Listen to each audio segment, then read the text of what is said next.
hari ini kita akan membuat sebuah kesepakatan kelas. Kesepakatan kelas itu nanti akan kita baca taati. Jadi menurut kalian itu bagaimana kesepakatan kelas yang baik itu bagaimana untuk kelas kita, nggih? Misal contoh kita harus setiap hari tidak boleh ketinggalan. Berarti kata-kata kesepakatannya bagaimana, Cak? Datang tepat waktu. Baik. Nah, ini nanti di sini Bu Guru sediakan kertas balong ya. Nanti ditulis kesepakatan kelas menurut kalian masing-masing apa? Dituliskan dalam post-it. Oke. Bu Guru sediakan post-it. Nanti satu anak nulis satu. Setelah menulis nanti ditempel di kertas di depan. Paham anak-anak? Oke. Oke. Nanti ditulis. Oke.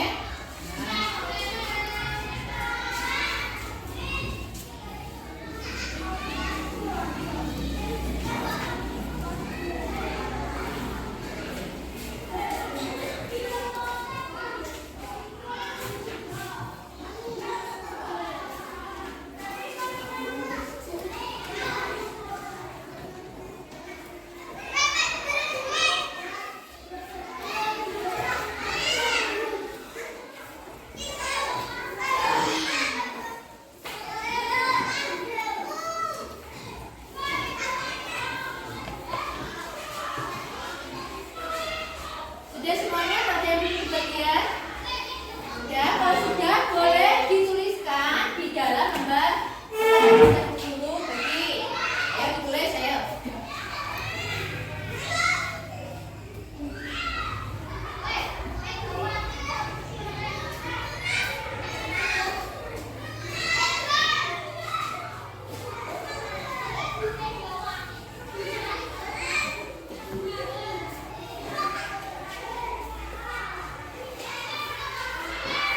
Sudah selesai anak-anak? Kalau sudah sekarang boleh ditempel. Ayo. Tambah depan ya. Jangan kita bareng ya. Ayo ditempel ayo. Ayo. Ayo. Nanti kalau ada tip yang rapi ya, yang rapi ya, yang rapi ya. Kalau nggak bisa nempel nanti bisa ditambah dengan lem. Ya. Yang tidak bisa nempel juga ini Mbak Sandi.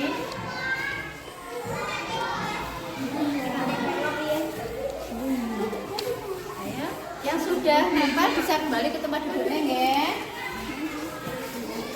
Enggak kamu.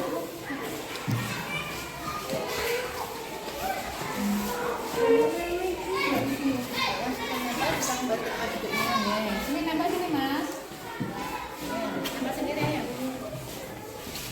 Sana boleh sana.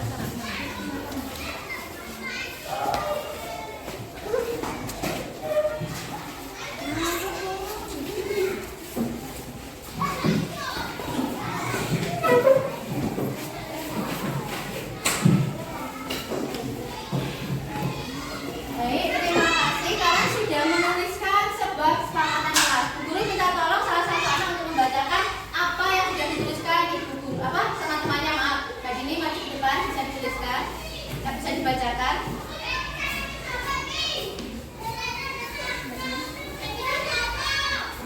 Yang keras ya biar teman-teman dengar. Ayo. Untuk yang pertama punya pertama apa ini? Terus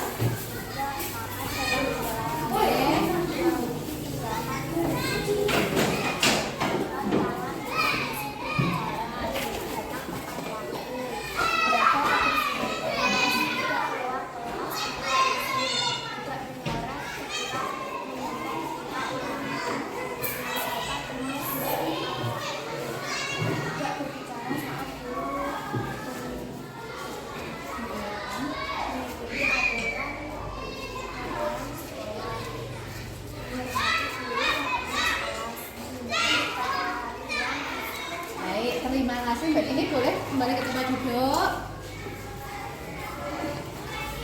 Nah, kita sudah menuliskan tentang kesepakatan kelas, nggih. Berarti nanti apa, Cak?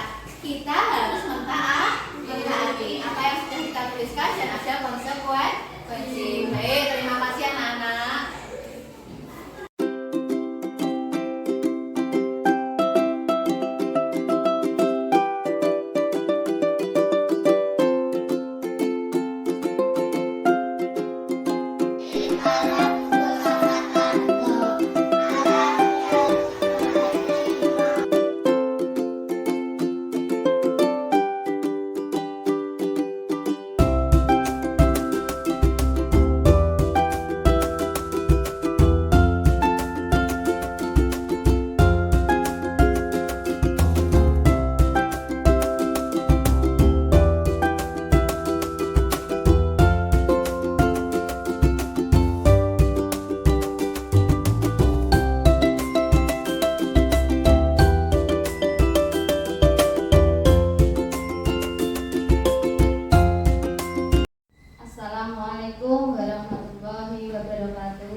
alihi washabihi ajmain.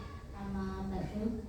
Yang kami hormati Ibu Kepala Sekolah SDN 3 Sumberjo Bunda Sumarti, yang kami hormati pula Bapak Ibu Guru SDN 3 Sumberjo. Pertama-tama marilah kita panjatkan puja dan puji syukur kehadirat Allah Subhanahu wa Ta'ala, di mana pada pagi hari ini kita bisa berkumpul di ruangan ini dalam keadaan sehat.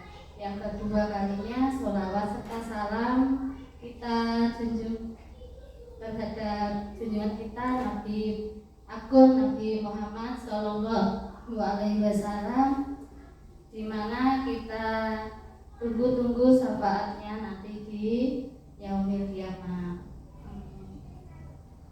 Di sini saya sebagai pembawa acara akan membawakan susunan acara, di mana pada pagi hari ini kita berkumpul di ruangan ini dalam acara diseminasi budaya positif oleh calon guru penggerak.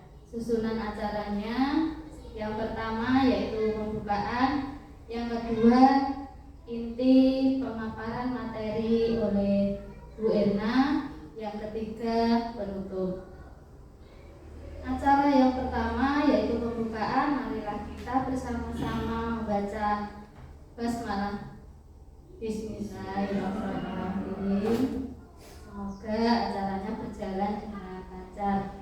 Untuk acara yang kedua, acara inti yaitu pemaparan materi tentang budaya positif yang akan disampaikan oleh Bu Erna Mahmudia SPDSD. Kepada beliau, Bu Erna, kami persilahkan.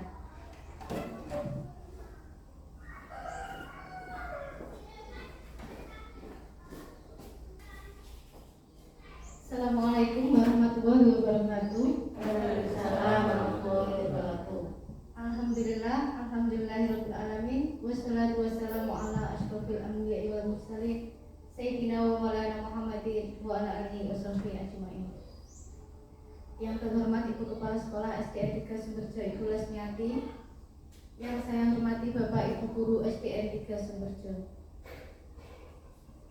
Awalnya saya mengucapkan banyak terima kasih karena Bapak Ibu Guru sudah meluangkan waktu untuk melihat atau mendengar paparan saya, yaitu tentang budaya positif, yaitu sebagai tugas saya CGP Angkatan 11 Kabupaten Blora. Di sini saya akan menyampaikan materi tentang budaya positif dan nilai kebajikan universal. Yang pertama adalah pengertian dari budaya positif itu sendiri, Bapak Ibu. Budaya positif adalah nilai-nilai keyakinan dan kebiasaan-kebiasaan di sekolah yang berpihak pada murid, agar murid dapat berkembang menjadi pribadi yang kritis, penuh hormat, dan tanggung jawab. Jadi nanti kita akan bahas tentang budaya positif itu pengertiannya, dan budaya positif bagaimana yang nantinya akan menjadi sebuah keyakinan kelas. Nah, di sini saya punya pertanyaan tematik. Apakah Anda setuju dengan pernyataan ini, Hukuman dapat mendisiplinkan anak. Kira-kira setuju tidak ya dengan hukuman itu dapat mendisiplinkan anak? Setuju, Bu. Setuju, oke. Berarti untuk poin 1 setuju. Poin 2, pemberian hukuman dengan hal positif seperti membaca atau membersihkan halaman sekolah dapat meningkatkan disiplin anak. Kira-kira setuju tidak ya dengan yang poin nomor 2? Setuju, Nah, poin yang nomor 3 adalah memberi penghargaan dapat meningkatkan motivasi belajar anak. Jadi memberikan penghargaan itu bisa berupa hadiah atau mungkin bisa ucapan tuh jempol itu atau mungkin memberikan bintang itu dapat meningkatkan motivasi. Kira setuju atau tidak ya? Setuju ya, baik. Terima kasih atas jawabannya, Nah, kita lanjut dengan perubahan paradigma. kegiatan kepalan tangan. Di sini nanti saya akan meminta bantuan kepada Bapak Ibu guru, ya. Di sini saya punya pernyataan tentang ada, A dan B. Anda dan teman Anda. Nah, bagaimana? Itu skenario-nya adalah sobeklah secari kertas kecil. Jadi misalnya nanti salah satu menyobek, ya. Bisa nanti minta bantuan Pak Arif dan Bu Mimin. Dan sekarang boleh persiapan Pak Arif menyobek satu kertas Pak untuk ditulisi.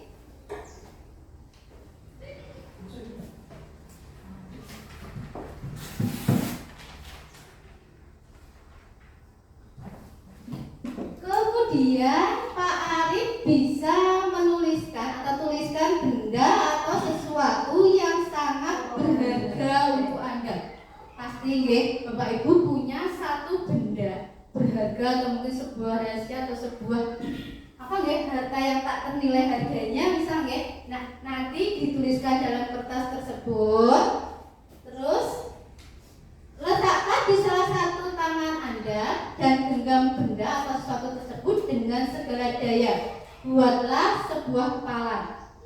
Terus kemudian teman yang satunya akan mencoba dengan sekuat tenaga dengan berbagai cara untuk meminta Anda memberikan benda tersebut. Teman B bisa membujuk, mengancam, menghardik, merayu, menyuap apa saja agar dapat membuka kepalan tangan Anda. Boleh dipraktekkan, bisa minta bantuannya maju ke depan, ya, Bapak Ibu, Bu Mimin dan Pak Arif.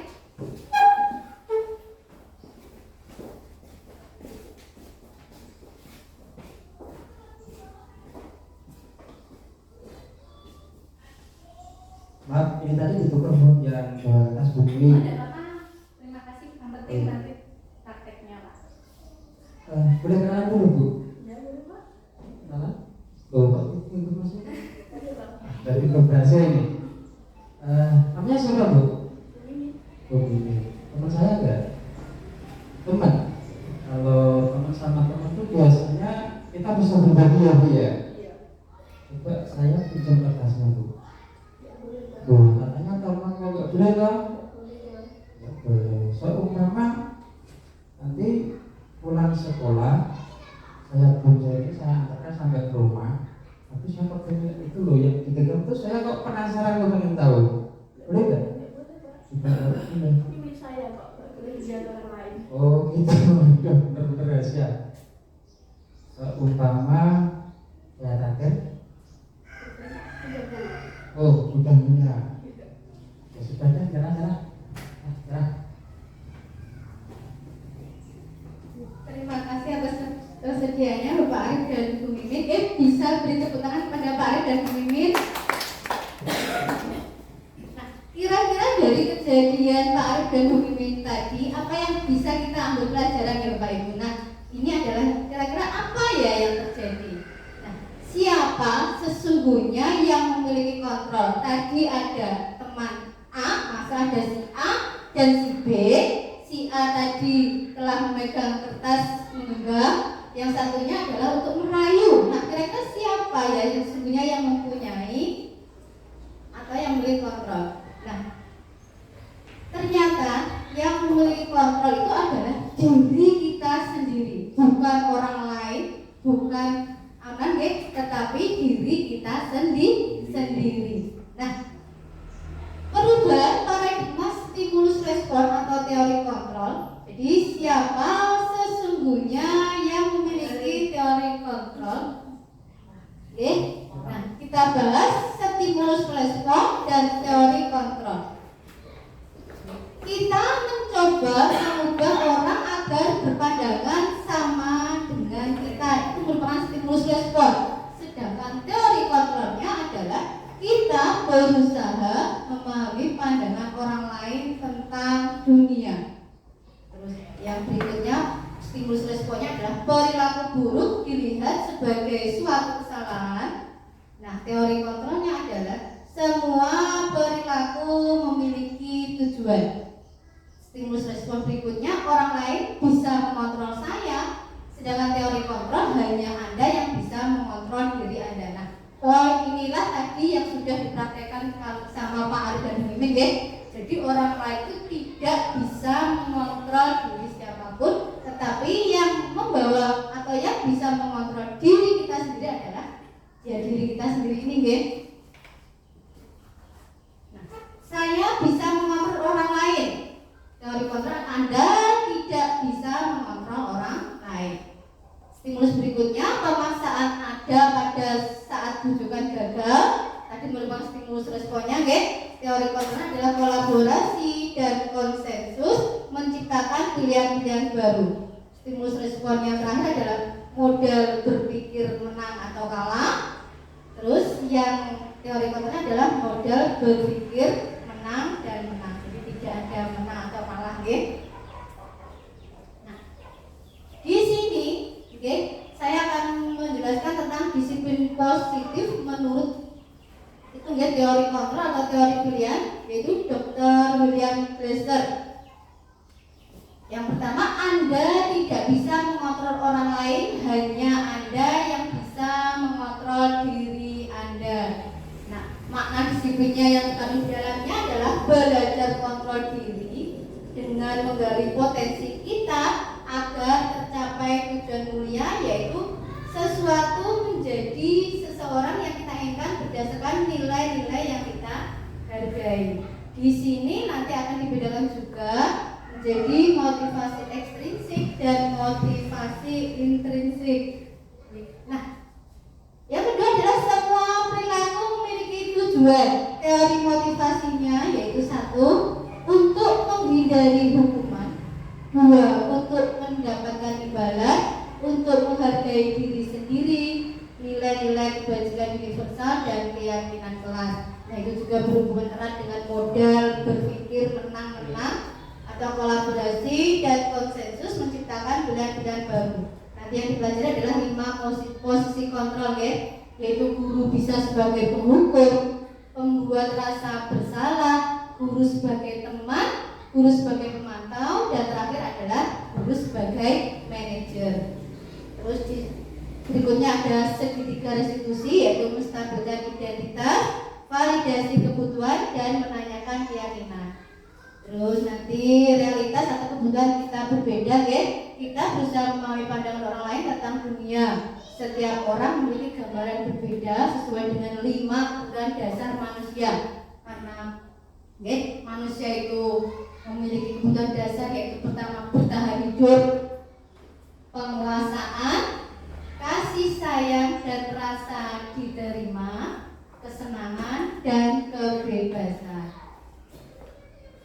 Nah, apakah makna disiplin? Nah, berasal dari bahasa Latin yaitu disiplina, yang artinya belajar. Makna asal dari kata ini berkonotasi dengan disiplin diri dari murid-murid Socrates dan Plato. Disiplin diri membuat orang menggali potensinya menuju sebuah tujuan atau apa yang dia hargai.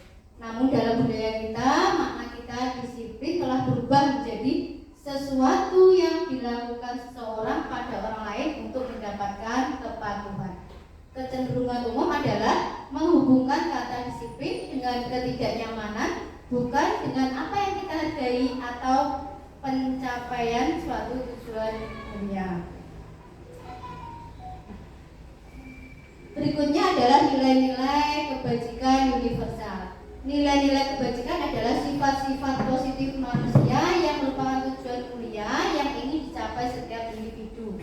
Nilai-nilai tersebut apa saja Bapak Ibu? Coba kita perhatikan, Nilai-nilai tersebut bersifat universal, lintas bahasa, suku bangsa, agama maupun latar belakang. Yang pertama adalah setiap perilaku atau perbuatan memiliki satu tujuan. Oke, nilai-nilai kebajikan yang pertama itu. Yang kedua, dengan mengaitkan nilai-nilai kebajikan yang diyakini seseorang, maka motivasi intrinsiknya akan terbangun sehingga menggerakkan motivasi diri dalam untuk dapat mencapai tujuan mulia yang diinginkan.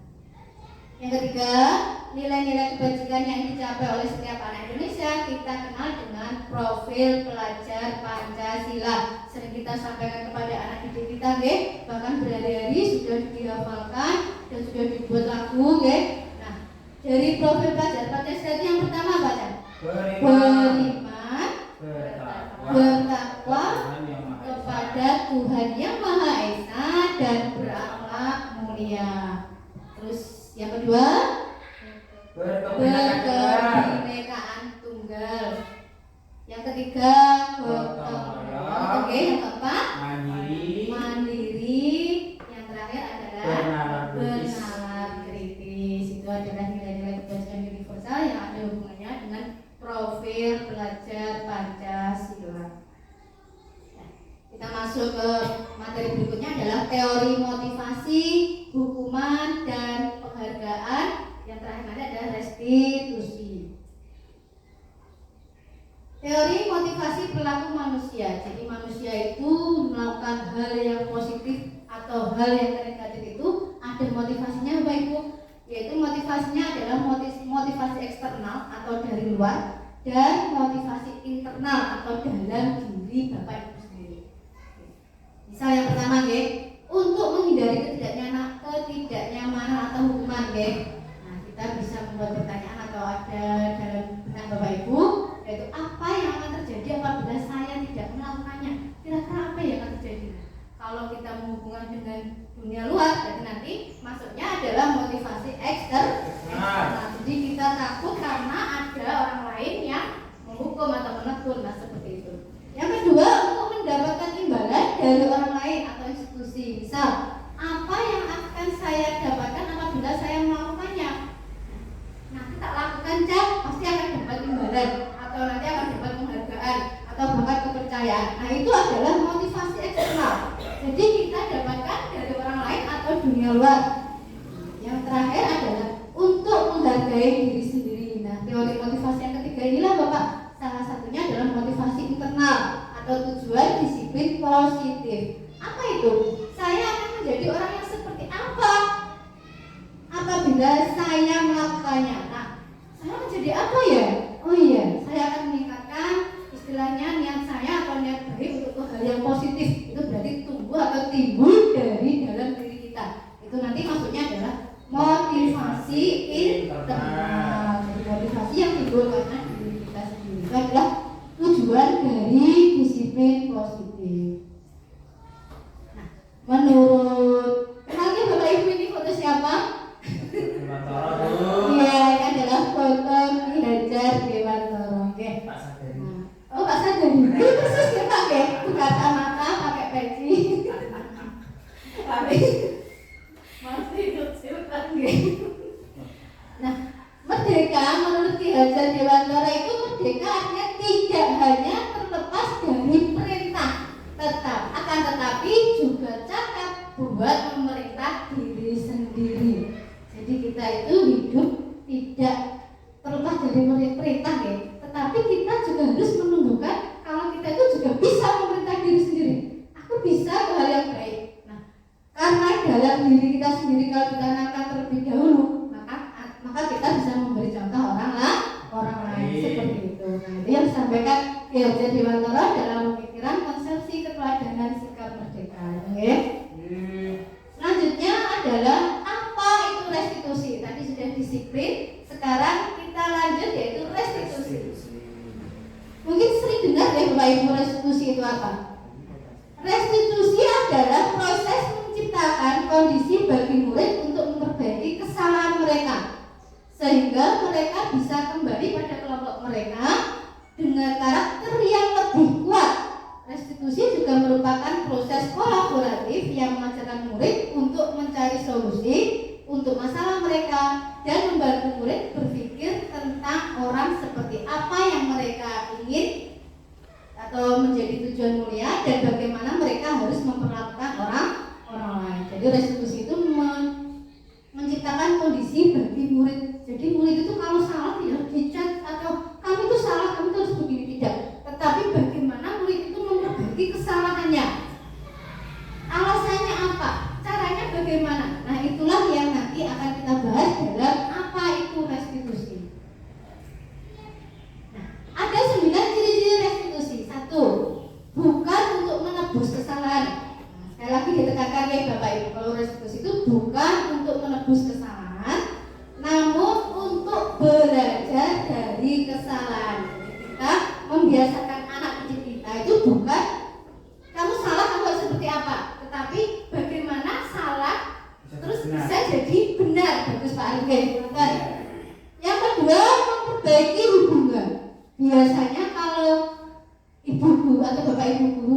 sudah menghukum atau bagaimana nggih. Akhirnya ibu guru itu jahat. Ibu guru itu, nah yang akhirnya yang awalnya ibu guru itu dia sukai, jadi tidak disukai. Ketika aku buka nah jahat galak nggih. Nah, jadi tadi dia memperbaiki hubungan. Jadi dengan cara restitusi nanti bisa memperbaiki hubungan antara siswa mungkin dan gurunya dan sebagainya. Yang ketiga adalah tawaran bukan paksaan. Oke, ditawarkan jalan alternatif atau solusi terbaik, bukan memaksa kamu harus seperti ini. Besok nggak boleh terlambat, kamu harus seperti ini, bukan seperti itu. Oke. Yang keempat, restitusi menuntut untuk melihat ke dalam diri, diraba-raba sendiri, kira-kira salahnya dari apa, faktornya dari apa. Nah, seperti itu. Yang nomor 5, restitusi mencari kebutuhan dasar yang mendasari tindakan. Tadi alasan-alasan. 6, restitusi diri adalah cara yang paling baik. 7, restitusi fokus pada karakter bukan tindakan. Jadi kita melihat karakter anak itu masing-masing punya karakter nggih. Kalau disamaratakan misalnya yang besar dikasih peringatan gini, yang kecil sama kan kasihan nggih. Nah, iya, ya seperti itu Pak. Betul. Terus yang ke-8 adalah restitusi fokus pada solusi. Nah, ini yang terpenting nanti nggih. Yang terakhir adalah restitusi mengembalikan murid yang berbuat salah pada kelompoknya diterima. Meskipun tadi awalnya bersalah, misalnya ditegur sama Pak Guru, tapi karena dia tahu dia bisa memberikan alasan atau mungkin dia berjanji akan memperbaiki kesalahannya, maka kelompoknya atau kelasnya akan menerima dengan baik. Oh iya, tadi sudah salah, sekarang nggak apa-apa, dimaafkan istilahnya gitu ya.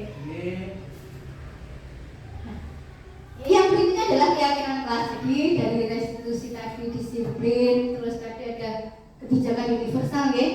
Kita masuk ke keyakinan kelasnya. Pada intinya nanti adalah akan membuat atau istilahnya apa ya? Membuat atau mewujudkan tentang keyakinan kelas. Keyakinan kelas ini biasanya nanti kalau bisa dijabarkan lagi akan menjadi keyakinan sekolah. Mengapa tidak peraturan saja? Mengapa harus keyakinan kelas?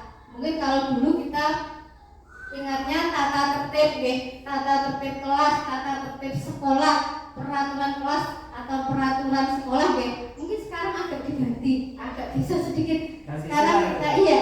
Ganti istilah ya. Iya, ganti istilah, boleh kesepakatan atau keyakinan kelas. Nah, mengapa? Saya contoh ya, ada pertanyaan di sini. Mengapa kita memiliki peraturan harus menggunakan helm bila mengendarai kendaraan roda 2? Nah, ini kan, ini contoh dulu peraturan itu tadi ya. Kira-kira minta apa? Agar iya, mentaat tata tertib apa Cak? Keselamatan tadi ya, atau keselamatan. Nah, itu tadi. Nah, ini contoh dari tadi peraturan tadi Cak. Mengapa kita memiliki peraturan 3M? Menggunakan masker, mencuci tangan, dan menjaga jarak 1,5 meter. Ini juga hampir sama peraturan. Jadi kalau peraturan itu intinya harus ditaati, harus dilakukan. Nah, seperti itu. Karena apa? Jalani. Mungkin kalau tidak itu nanti akan terkontaminasi COVID mungkin ya. Nah, seperti itu. Yang ketiga adalah mengapa kita memiliki peraturan harus datang tepat waktu pada saat mengikuti pelatihan. Ini juga peraturan. Peraturannya harus datang tepat waktu. Padahal ya intinya nanti kalau sesuai kenyataan ya biasa nggih, Indonesia jamnya molor. Nah, iya jam karet betul Pak Jam nggih. Nah, untuk mendukung motivasi intrinsik kembali ke nilai-nilai atau keyakinan-keyakinan lebih menggerakkan seseorang dibandingkan mengikuti serangkaian peraturan. Itu tadi contoh dari peraturan ya. Nah, itu tadi ya peraturan kelas yang awalnya itu yang berwarna ungu itu ya. Jadi keyakinan kelas yang akan menimbulkan lingkungan positif dan membudayakan atau terjadilah budaya positif ya, gitu. Nah, ini tadi kalau tadi peraturan yang mana ya, dia bisa membedakan ya. Kalau tadi peraturan kita masuk ke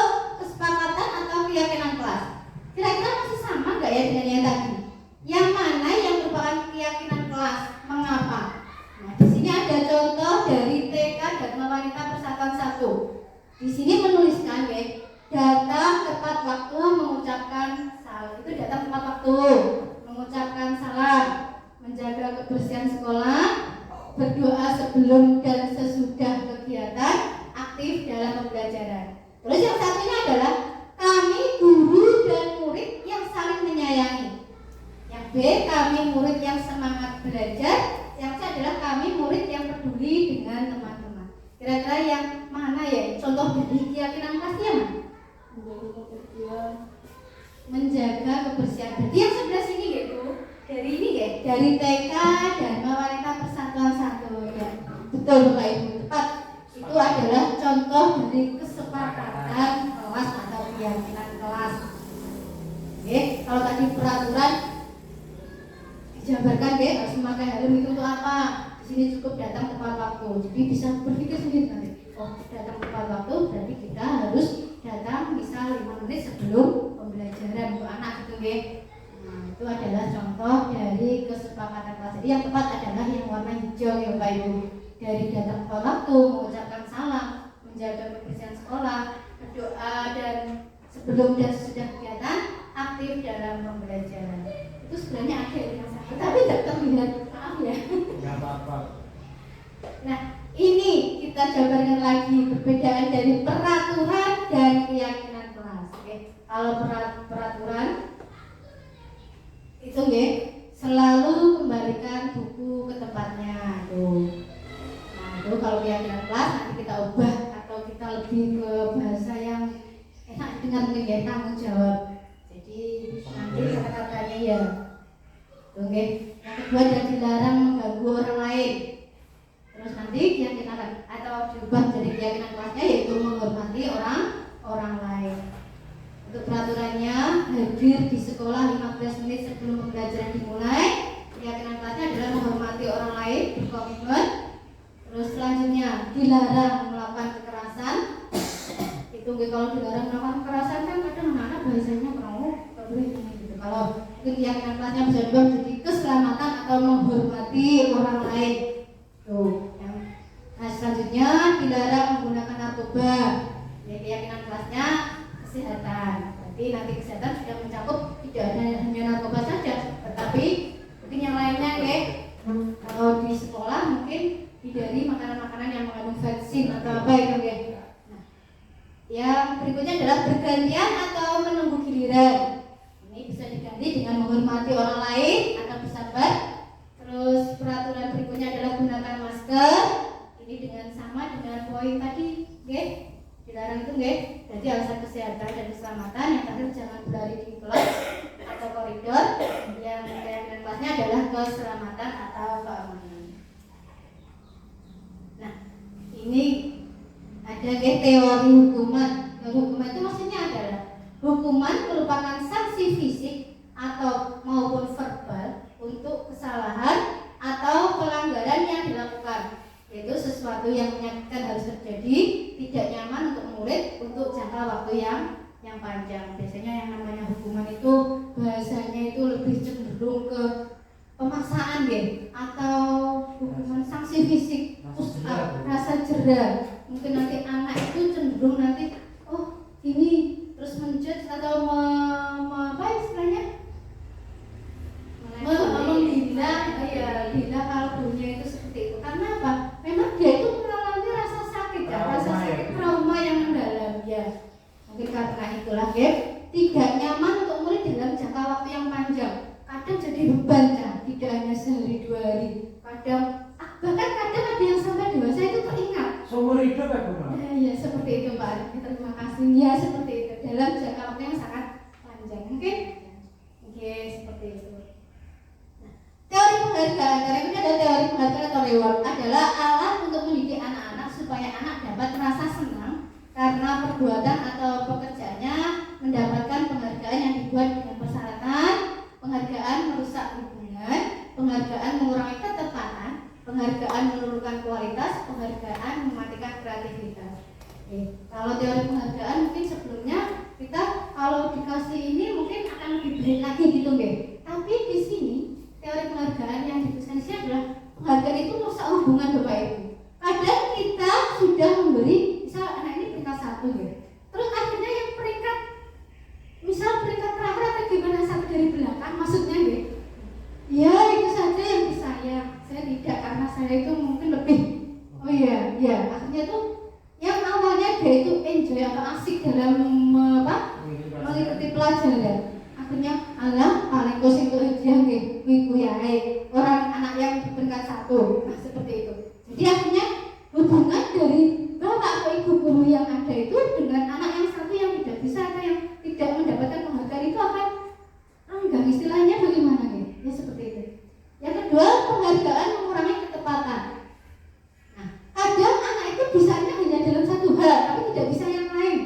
nggih. Terus nanti mungkin itu loh yang dinamakan penghargaan mengurangi ketepatan. Yang seharusnya kalau penghargaan itu kan diberikan anak yang sudah biasa dalam segala mapel atau segala apa gitu nggih. Nah, itu nanti mengurangi ketepatan. Penghargaan menurunkan kualitas. Nah, itu tadi ini berdampak pada anak yang mungkin kurang tadi nggih. Yang terakhir adalah penghargaan mematikan kreativitas. Itu juga sama nanti akan penambahan materi pada dihukum oleh penghargaan yang semula ada 5 menurut unsur atau hasil riset menjadi 8. Jadi pengaruhnya itu ada pengaruh jangka panjang, jangka pendek dan jangka panjang. Itu tadi mungkin teringat aku nulis terusnya BKI zaman SD, mungkin sudah lulus atau sudah berikutnya itu masih teringat seperti itu. Yang kedua adalah penghargaan adalah hukum, mungkin bagi yang tadi ya, penghargaan mengurangi ketepatan, penghargaan tidak efektif, penghargaan merusak hubungan, penghargaan menurunkan kualitas, penghargaan mematikan kreativitas, dan terakhir adalah penghargaan mengurangi motivasi intrinsik. Ini adalah tadi hukum oleh penghargaan. Terus di sini saya mempunyai contoh Bapak Ibu.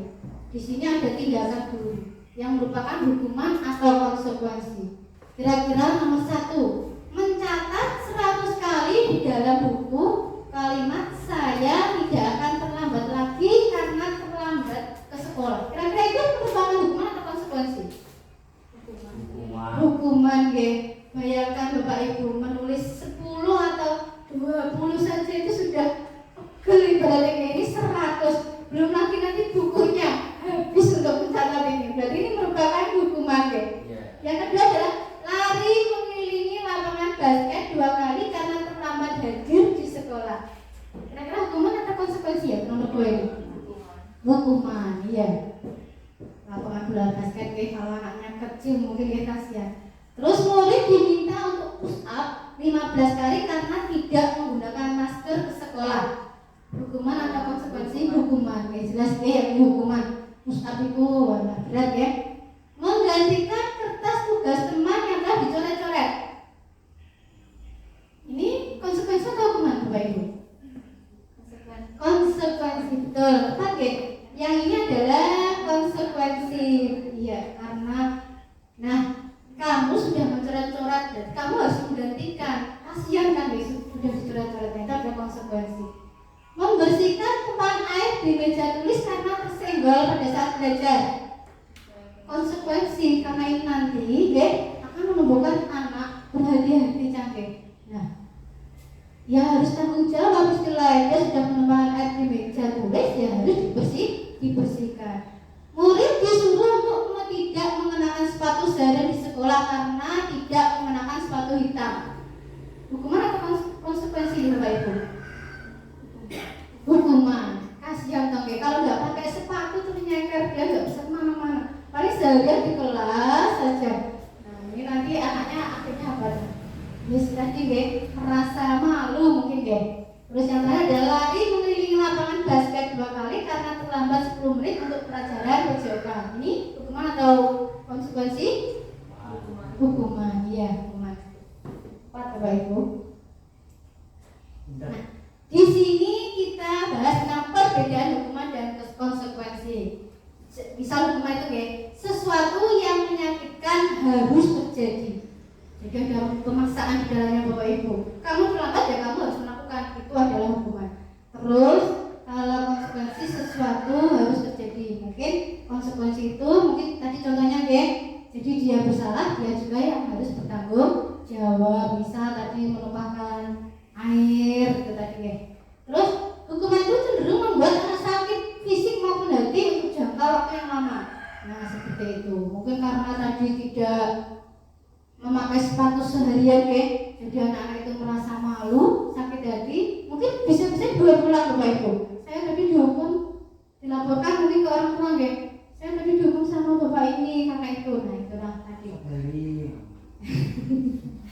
Terus kalau konsekuensi membuat anak merasa tidak nyaman dalam jangka waktu pendek. Mungkin tadi hukumannya ya udah kalau memakai sepatu hitam mungkin nanti bisa pulang ambil atau bagaimana karena rumahnya dekat atau bagaimana. Terus anak membenci kedisiplinan karena tadi ya, terus anak menghargai disiplin, jadi konsekuensi itu lebih menghargai disiplin. Tadi pasal stimulus sudah, mendorong anak menyakiti diri sendiri itu tadi ya, karena sakit hati mungkin ya, orang yang sakit hati itu sakit loh Pak ya. Jadi ya sakit Iya betul. Terus konsekuensinya mendorong anak agar mudah menyesuaikan diri dari konsekuensi. Ada konsep diri yang buruk dari hukuman, terus ada itu konsekuensi sendiri, ada konsep diri yang baik. Nah dari hukuman anak belajar untuk menyembunyikan kesalahan. Oke, dari konsekuensi anak belajar untuk mematuhi peraturan. Terus hukuman akan menimbulkan marah, rasa bersalah, dipermalukan, merasa tidak dihargai. Sedangkan konsekuensi kehilangan hak, dibuat tidak nyaman, diasingkan untuk sementara. Banyak ada time out.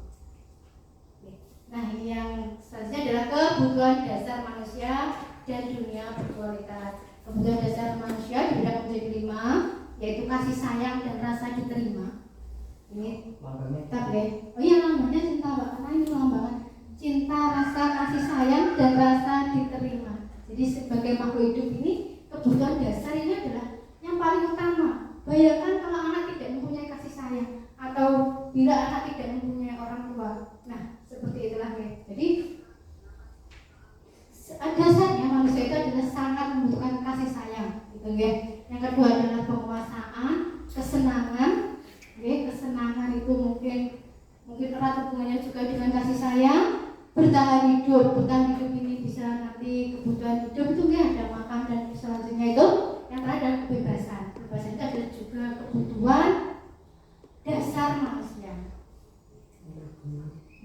Yang pertama kita bahas adalah kebutuhan bertahan hidup. Jelas ya, kebutuhan manusia hidup atau survival itu adalah kebutuhan yang bersifat fisiologis untuk bertahan hidup. Misalnya kesehatan, rumah, makan dan minum, atau bisa kita sebut dengan kebutuhan pokok, kebutuhan pokok manusia tanpa adanya ini nggih. Nah, tidak tahu jadi apa. Tidak melangsungkan itu. Iya, tidak bisa melangsungkan itu, betul Bapak Ibu. Nah, yang kedua adalah rasa kasih sayang dan rasa diterima. Kebutuhan ini dan 3 kebutuhan berikutnya adalah kebutuhan psikologis, kebutuhan untuk disayangi dan diterima. Jadi sebagai anak itu diterima di lingkungannya, tidak dibully misalnya mungkin dengan kekurangannya. Nah itu. Yang ketiga adalah penguasaan atau kebutuhan pengakuan atas kemampuan. Jadi anak itu mungkin merasa dirinya bisa dalam hal apa, bisa diterima dengan baik oleh temannya, bisa diterima dengan baik oleh keluarganya mungkin dan Bapak Ibu guru itu adalah masuk kebutuhan hidup atau dasar hidup manusia. Oke. Yang keempat adalah kebebasan. Ini juga penting Bapak Ibu. Kebutuhan kebebasan ini adalah kebutuhan akan pilihan. Jadi anak-anak itu mungkin kita sebagai orang tua atau sebagai Bapak Ibu guru mungkin tetap memberikan kebebasan dengan arti kita harus apa istilahnya, menuntun atau mengarahkan seperti itu. Jadi kebutuhan akan kemandirian, otonomi, memiliki pilihan dan mampu mengendalikan arah hidup seseorang. Yang terakhir adalah kesenangan, yaitu kebutuhan untuk merasa senang. Ini jelas itu juga kebutuhan akan kesenangan adalah kebutuhan untuk mencari kesenangan, bermain, tertawa. Bayangkan hidup tanpa kenikmatan apapun, betapa menyedihkan gitu. Kalau tidak ada kesenangan, sedih, betul. Lalu sedih. Jadi kesenangan itu merupakan iya betul. Betul Bapak Ibu, karena kesehatan itu sangat mahal. Jadi dengan tertawa itu istilahnya kita menanggulangi gitu mengantisipasi bahagia dulu. Tapi kalau banyak ketawa ya tidak baik ya Pak. Yang kelima adalah posisi kontrol. Nah, 5 posisi kontrol. Jadi kita harus bisa mengkondisikan atau memposisikan diri kita bagaimana terhadap siswa itu. Jadi guru itu bisa pertama sebagai penghukum terhadap anak, pembuat orang merasa bersalah. Bisa guru itu memposisikan dirinya sebagai teman, mungkin teman anak Terus berikutnya pemantau dan terakhir adalah manajer. Penghukum itu bagaimana? Jadi guru menghardik, menunjuk-nunjuk, menyakiti, menyindir. Nah seperti itu. Itu kira-kira bagaimana Mbak? Boleh atau tidak seperti ini? Tidak boleh ya. Karena itu adalah identitas gagal itu kontrol dari luar tadi. Terus guru berkata seperti ini, kalau kamu tidak melakukan hasilnya akan bagaimana? Bagian aja memberontak, mungkin menyalahkan orang lain dan berbohong. Itu tadi. Berdampak negatif. Iya, berdampak negatif betul. Terus akhirnya untuk kaitannya dengan dunia yang berkualitas adalah murid meletakkan guru di luar dunia berkualitas. Seperti yang awalnya guru itu adalah sebagai penuntut yang mengarahkan atau sebagai servant. Nah, di sini guru itu dianggap anak itu di luar dunia berkualitas, jahatlah, sering menghukum atau bagaimana seperti itu. Nah, murid berkata, biarkan saja, nanti juga marah-marah lagi. Nah, seperti itu, contohnya seperti itu. Sudah bisa nebak berarti ya? Iya. Terus nanti dampak bagi murid adalah mengulang kesalahan. Ini marah-marah, kok baru ya? Kok berenang itu biasanya seperti itu kalau penghukum itu. Nah, yang kedua adalah membuat orang merasa bersalah, berceramah dan mengatakan itu, bisa berceramah dan mengatakan seharusnya kamu seperti ini. Ibu kecewa kamu terus seperti ini. Kayaknya anak-anak itu seolah-olah dibuat aku salah cari mau juga gugur seperti itu, nah seperti itu. Yang harusnya bagaimana kan? Kamu sudah tahu ibu lelah sekali mengatakannya, ibu stres. Terus akhirnya bagaimana? Hasilnya menyembunyikan, menyangkal, berbohong. Murid meletakkan guru di dalam dunia berkualitas tadi. Terus maafkan saya. Terus dampak pada yang merasa rendah diri. Terus guru sebagai teman membuatkan alasan-alasan untuk muridnya. Terus sebagai contoh guru berkata, ayolah lakukan demi ibu. Masa kamu tidak mau? Ingat tidak, ibu pernah berkata apa atau ibu pernah bantu apa gitu. Nah itu kita melihat kebutuhan murid itu dari sebagai teman atau memposisikan diri kita itu sebagai teman siswa. Nanti tapi hasilnya bagaimana? Kan ketergantungan. Terus murid meletakkan guru di atas sebagai orang yang sangat penting di dunia berkualitas. Terus murid berkata, saya pikir bapak atau ibu teman saya, ternyata begitu. Nah itu dampaknya bagaimana? Murid akan menjadi lemah, tidak mandiri dan tergantung. Terus memantau, menghitung dan mengukur itu. Terus yang paling bagus itu apa Bapak Ibu? Ternyata itu manajer. Manajer itu memimpin atau menghargai diri sendiri, memanajerial mungkin mengajukan pertanyaan-pertanyaan dulu, alasannya apa, sebabnya apa, nah seperti itu. Apa yang kita yakini, apa yang bisa kita kerjakan untuk memperbaiki masalah ini. Nah ini nanti hasilnya adalah menguatkan pribadi siswa itu sendiri. Terus murid meletakkan dirinya sebagai individu yang positif dalam dunia berkualitas. Nah sebagai imbasnya atau murid berkata, bagaimana caranya saya bisa memperbaiki keadaan. Terus dampaknya adalah mengevaluasi diri, bagaimana cara memperbaiki diri. Jadi posisi 5 konkretnya paling tepat ya menurut saya ya manajer ini yang baik mungkin. Contoh-contoh pertanyaan-pertanyaan tadi. Saya kecewa sekali dengan kamu. Nah itu, jadi siapa yang berkata adalah membuat orang merasa bersalah. Ini contohnya. Kalau penghukum tadi, kamu tidak pernah benar melakukannya. Jadi kamu harus seperti ini. Gitu. Yang ketiga, ayolah lakukan demi ibu atau bapak. Itu berarti kita memposisikan diri sebagai teman. Apakah kamu mau mendapatkan stiker bintang hari ini? Terus sebagai memantau. Bagaimana kamu bisa menyelesaikan masalah ini? Jadi sebagai manajer. Yang terakhir kamu selalu paling terakhir adalah sebagai penghukum. Yang terakhir kita adalah segitiga restitusi. Ini adalah segitiga restitusi Bapak Ibu. Segitiga restitusi itu meliputi ada 3 langkah, yaitu yang pertama menstabilkan identitas, validasi kebutuhan, dan menanyakan keyakinan. Jadi menstabilkan identitas itu adalah setiap orang pasti pernah melakukan kesalahan. Kamu bukan satu-satunya yang pernah melakukan kesalahan ini dan seterusnya. Untuk membuat anak yang merasa gagal karena berbuat salah menjadi positif terhadap dirinya. Jadi yang pertama ini adalah tadi menstabilkan identitas. Contohnya bagaimana? Guru berkata, berbuat salah itu hal yang manusiawi. Tidak ada manusia yang sempurna. Atau Bapak Ibu juga pernah buat salah. Kita pasti bisa menyelesaikan permasalahan ini. Bapak Ibu tidak tertarik untuk mencari tahu siapa yang benar, siapa yang salah, tapi Bapak Ibu lebih tertarik untuk menyelesaikan masalah. Kalau kamu menyalahkan dirimu sendiri terus-menerus, apakah kamu bisa baik pada dirimu sendiri langkah-langkah dari menstabilkan identitas. Jadi anak itu istilahnya anak itu dulu didengarkan dulu dia mau berkata apa.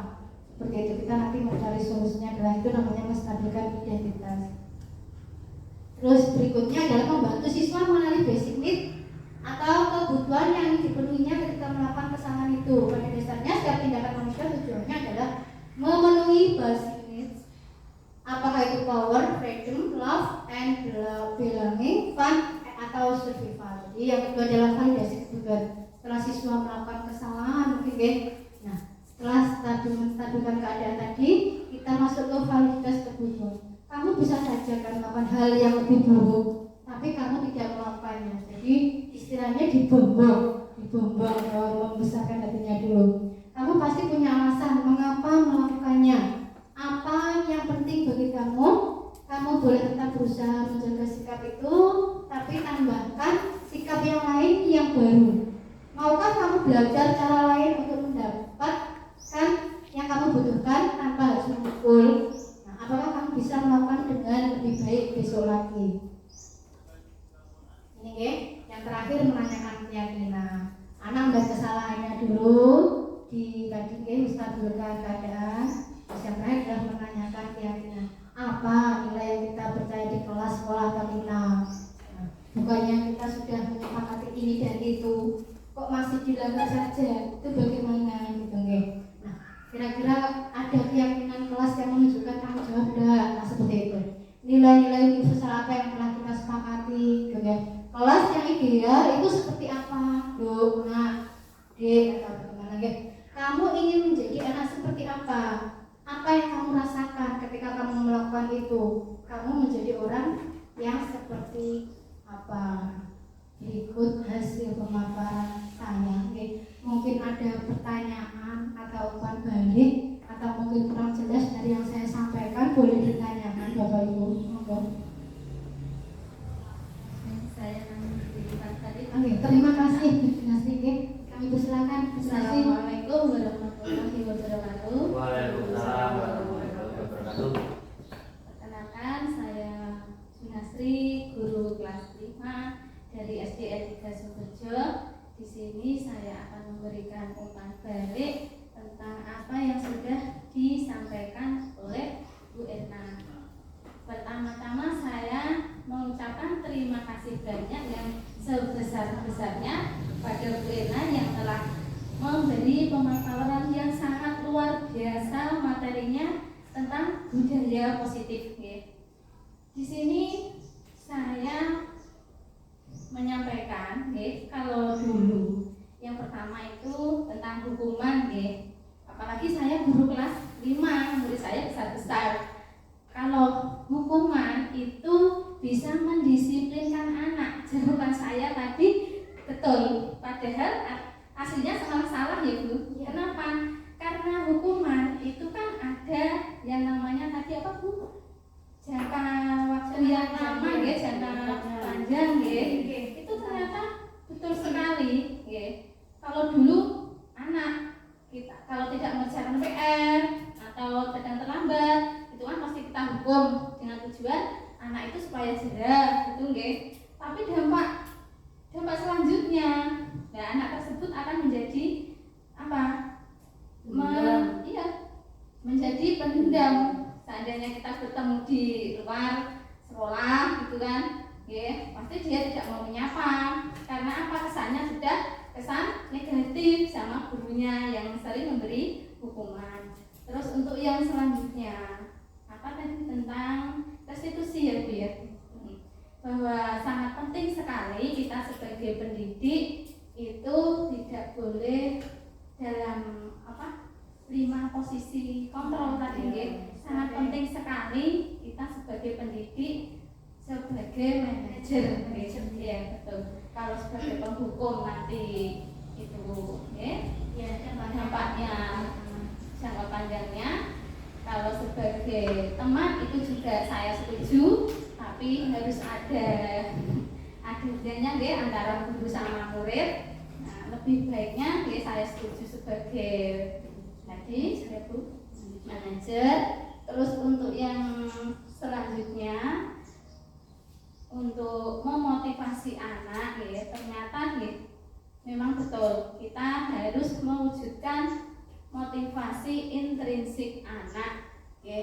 dalam. Kalau muncul kan nilai intrinsik dari anak tersebut, nanti kan kedepannya bahwa anak itu berpikir tentang memiliki adanya tanggung jawab. Kalau dulu kan peraturan, harus datang tepat waktu. Nanti kalau tidak tepat waktu dihukum guru nyapu. Nah, kalau itu seperti itu kan anak kesannya takut akan adanya hukuman. Tapi kalau mewujudkan nilai intrinsik anak akan timbul tadi sikap tanggung jawab. Itu yang dapat saya sampaikan. Terima kasih banyak untuk ilmunya dari Bu Irna. Cukup sekian. Wassalamualaikum warahmatullahi wabarakatuh. Terima kasih atas umpan balik yang diberikan oleh Bu Junasri. Nah sekali jadi dari materi tadi kita bagaimana sikap kita sebagai pendidik. Nah itu tadi sudah dijabarkan. Nah itu mungkin ada pertanyaan dari Bapak Ibu yang lain. Cukup Nah sekian dari saya. Mungkin apabila ada salah-salah kata saya mohon maaf yang sebesar-besarnya. Wassalamualaikum warahmatullahi wabarakatuh. Saya kembalikan ke moderator. Baik, acara demi acara sudah berjalan dengan lancar. Apa yang sudah disampaikan pemaparan materi tentang diseminasi budaya positif dari Bu Irna sangatlah luar biasa. Untuk acara yang selanjutnya